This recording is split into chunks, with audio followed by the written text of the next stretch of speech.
Meu Deus, irmãos, capítulo 50 do livro de Jeremias. Profecia contra a Babilônia. Fala, Babilônia é o mesmo caldeus, né?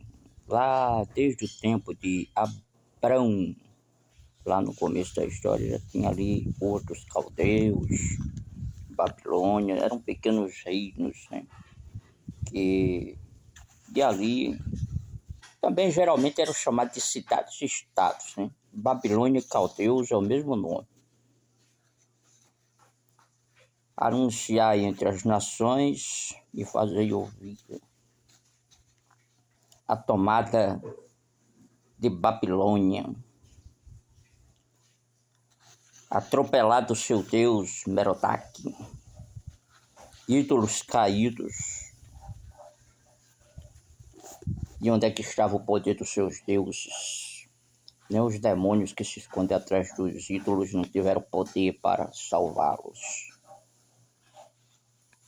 Naqueles dias, naquele tempo, o Senhor, o Deus de Israel, salva os filhos de Israel.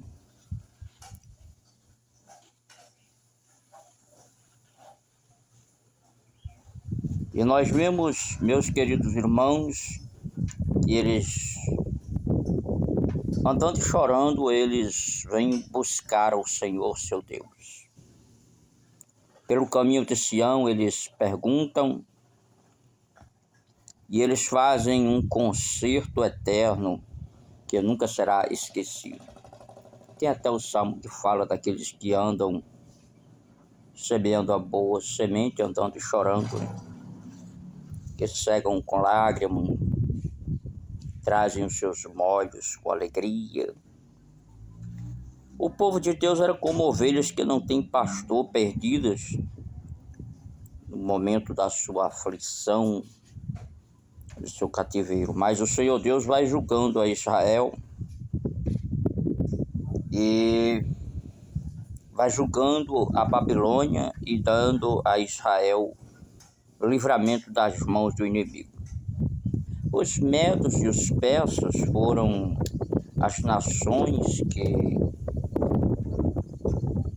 foram usadas muito por Deus para livrar Israel da mão de Babilônia.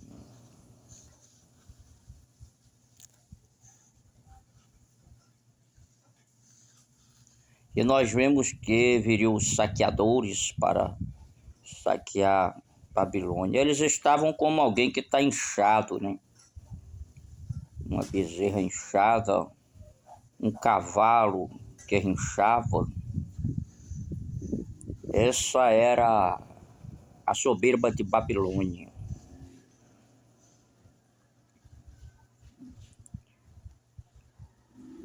Israel era como um cordeiro desgarrado. Mas a Síria vinha também com a sua maldade. Embora em todo tempo tenha os dois lados da história, porque a Síria e Babilônia, eles em algum momento eles foram instrumentos de Deus, mas passaram dos limites para corrigir ao povo de Deus.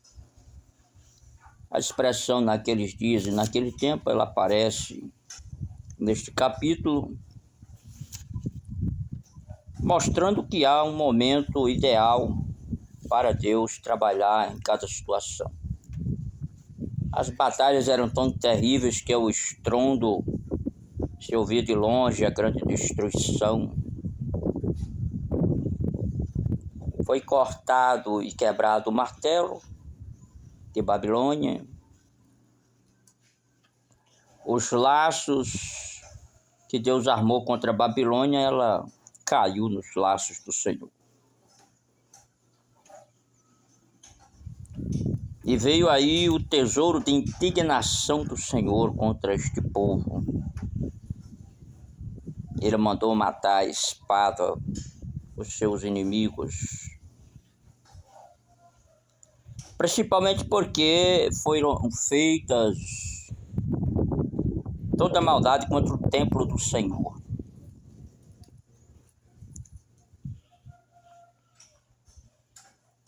Eles se levantaram contra o Senhor, contra o Santo de Israel e sofreram as suas consequências. Uma soberba terrível, um dos grandes pecados da humanidade, a soberba, a prepotência. Mas o Santo de Israel, o Senhor dos Exércitos, é o Redentor forte. E ele vai aparecendo contra os mentirosos. Ele vai mostrando que imagem de escultura, ídolos, nada podem, nada são. E Deus transtornou a Babilônia, assim como transtornou Sodoma e Gomorra.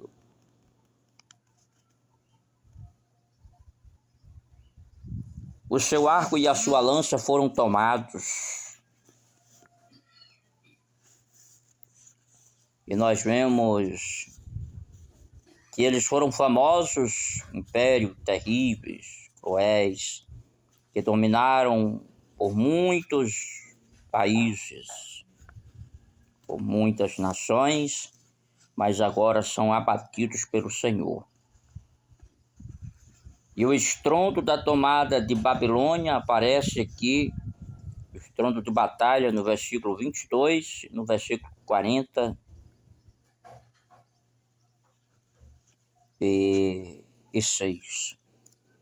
Duas vezes falando da terrível tomada de Babilônia.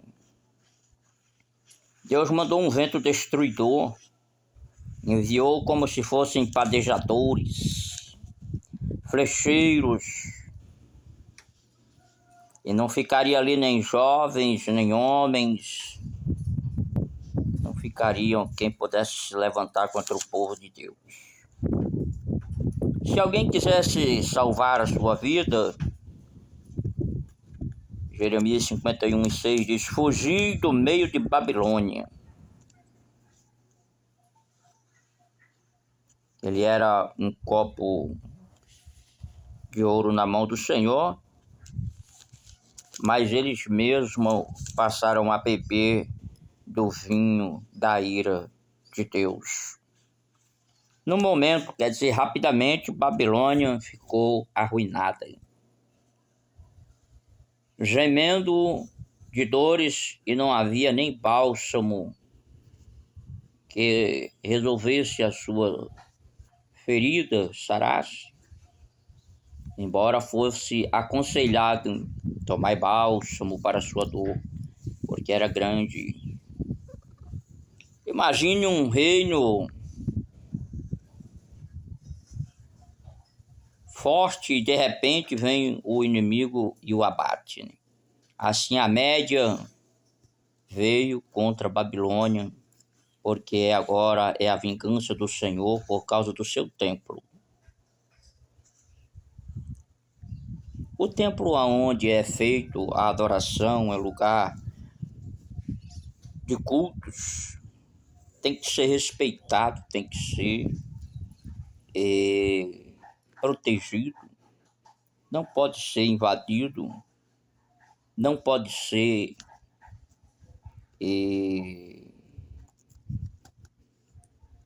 feito como esses homens maus antigamente faziam, profanando o altar do Senhor. E nós vemos que ali foram queimados os vaus ocupados, os canaviais queimados, os homens de guerra ficaram assombrados.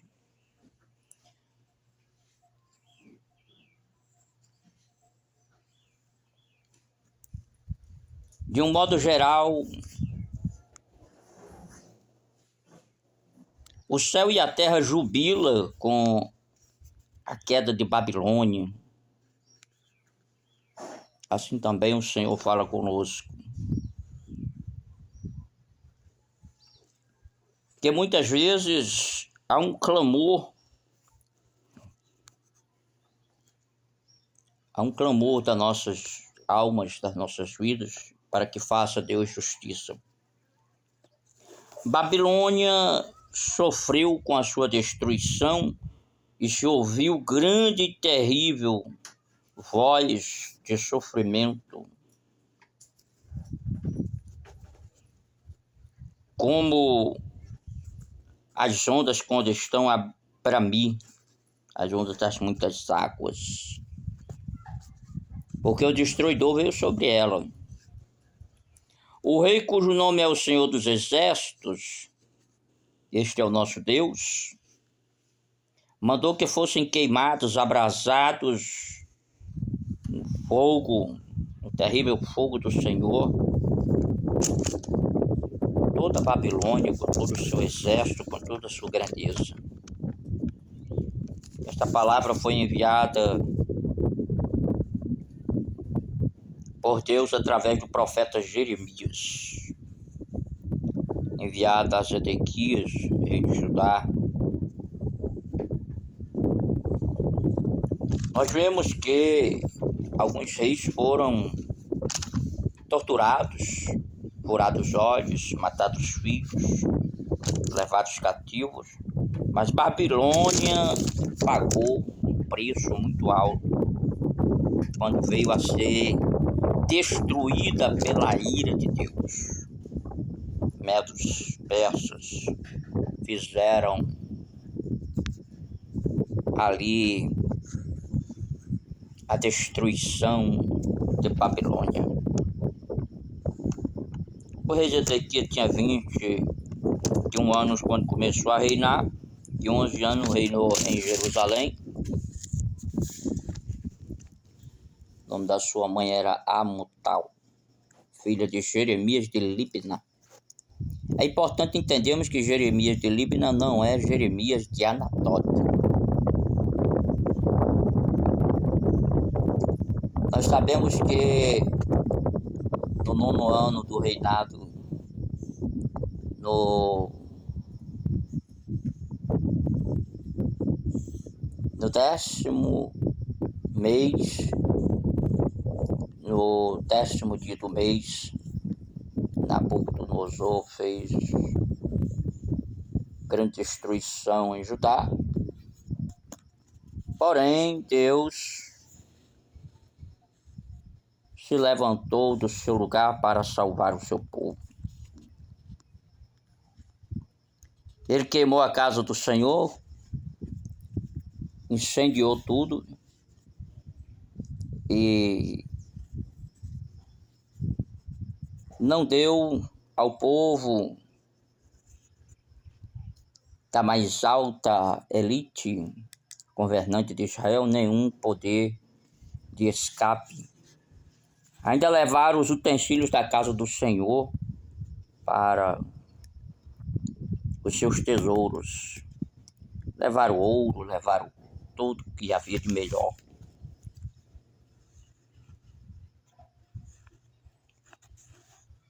Ali escapou o profeta Jeremias com os mais pobres que ficaram como vinhateiros,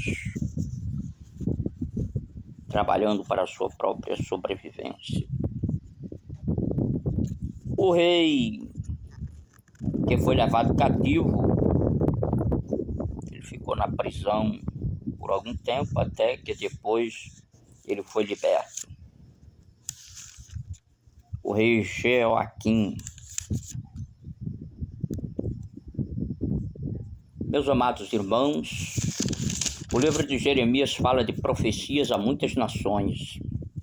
Também Deus fala conosco que a profecia, ela ainda existe, o dom da profecia, os profetas de Deus, e que ele fala como ele quer ao seu povo, e não devemos rejeitar as profecias e nem julgar os profetas.